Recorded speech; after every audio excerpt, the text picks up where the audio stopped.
Today we are going to talk about surface area of prisms. So we're going to talk about two different types of surface area. We have total surface area, which is the sum of all the faces and bases of a 3D figure. And we have lateral surface area. That is the sum of only the sides, the lateral faces. We don't add the bases. So if we're looking at this diagram right here, the bases would be this and this, the two sides that kind of kick out to the side. So we would add here, here, here, and here. That is just for the lateral surface area. So let's look down at the bottom. We see parts of a prism. So the base, typically the top and bottom. Lateral faces are usually all of the outside faces. If we have a triangular prism, the base is always a triangle on a triangular prism, and the lateral faces would be the rectangle or square. Here's our first example. It says each rectangular prism has two congruent bases, a top and a bottom, and four lateral faces, front and back, left and right. So on this diagram right here, we need to find the bases. So the first thing I'm going to do is highlight the bases in a different color. So I told you earlier the bases are the thing that kicks out to the side. So I'm going to highlight the stuff that kicks out to the side.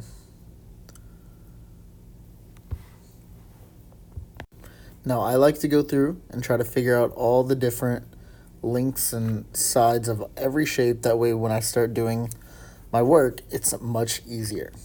So looking at this shape, I have a lot of sides that are missing their length. So I need to figure it out. So I know that this right here is 10 centimeters. So that means that every single one of these across looks the exact same, would be 10 centimeters as well. So I like to go in and fill it out just to help me out later on. Now, I know that this right here is 2, so this would also be 2. This is 2, so this would be 2.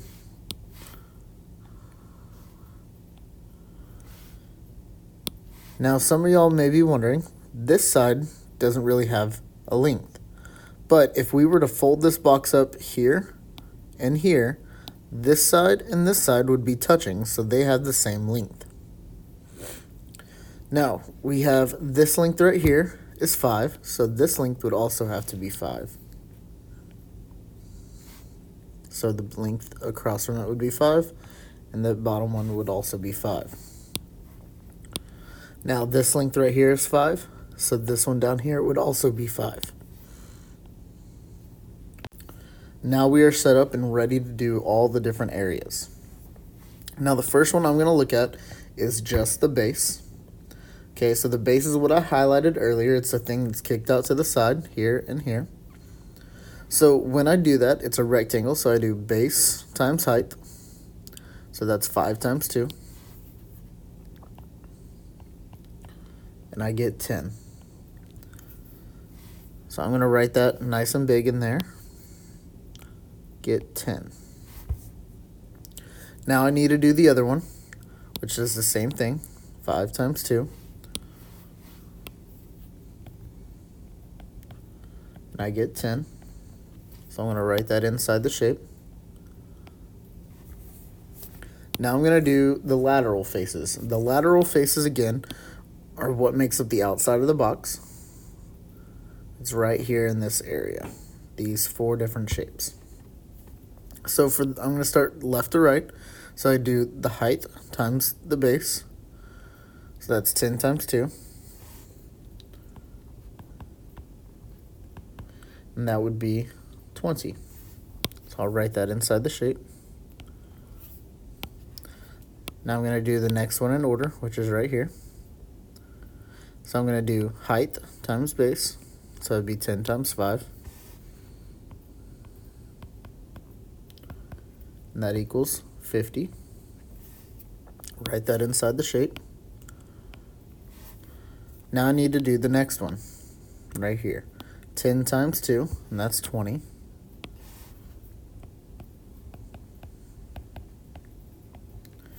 And the last one, oh, I need to write that in. Now the last one is going to be 10 times 5 to get 50.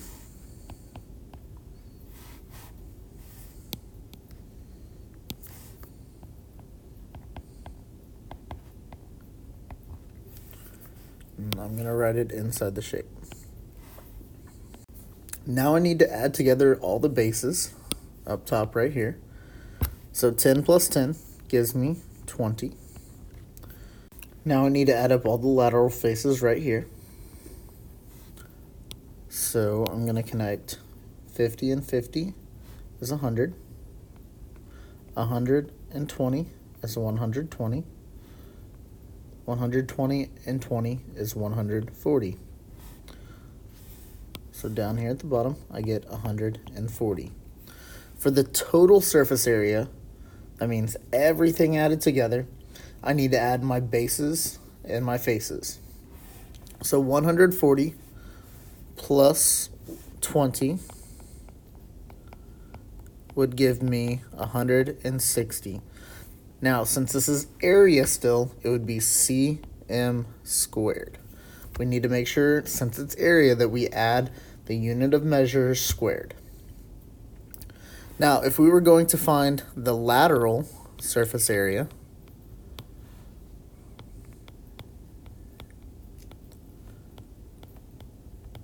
all we would have to do is add just the faces right here. So the lateral surface area would just be 140. We've already done the work. It's still surface area, so it would still be centimeters squared. Now here's our second example. Each triangular prism has 2 congruent bases and 3 lateral faces. The left side, right side, and middle. So looking at our shape here, the bases, I've already told you, are the thing that's kicked out to the side. So that would be this shape right here. I'm going to highlight it so it tells me that's the base. Now the other side, the bases are always what's kicked out to the side. Now, I need to go ahead and start figuring out all the missing sides just to help me out when doing multiplication to find area. So I'm missing this side here, here, here, here, here, and here. So I know that this top part is 3, so that means the line across from it has to be the same thing.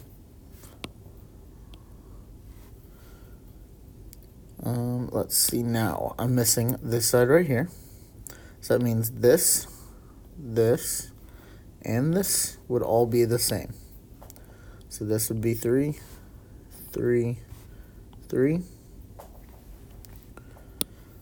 This line right here, the base of the triangle, would be 5. And right here, across from it would be 4. So now that we have all the sides figured out, let's start finding the areas. I like to start with the bases first. We learned in a previous lesson that the base and height of a triangle make a right angle. So right here is our right angle. So that means one of these is the bases and one is the height. So for a triangle, I have to do base times height divided by 2. So for my first base, I'm going to do 4 times 3, which gives me 12. But then I have to divide by 2 to get 6. So I'm going to write 6 inside. Now, the other triangle is the exact same, so I don't have to really do a whole lot of work. I'm just going to write in 6. Now, if I were to add those up, total area of the bases would be 12. Now I need to do the lateral faces. For the square, 3 times 3 would give me 9. I'm going to write that inside. Now let's do the middle one. 3 times 5 would give me 15.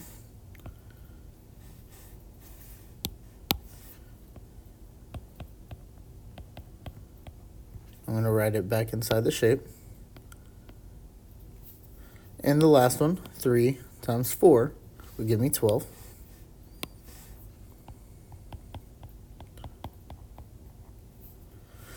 I'm going to write it inside the shape. Now I need to add all of that up. So I get 15 plus 12, that would be 27. 27 plus 9 would be 36. So the lateral surface area would be 36. Now I need to figure out my total surface area. So then I just add my 36, the lateral surface area, plus the bases, which would be 12. So 36 plus 12 would give me 48. Please remember, when you're trying to find surface area, it's very important you find the bases first, highlight them, and fill in any missing side links just to help out the process. Once you get those two things figured out, the rest of this is pretty easy. It's just finding area and then adding it all up.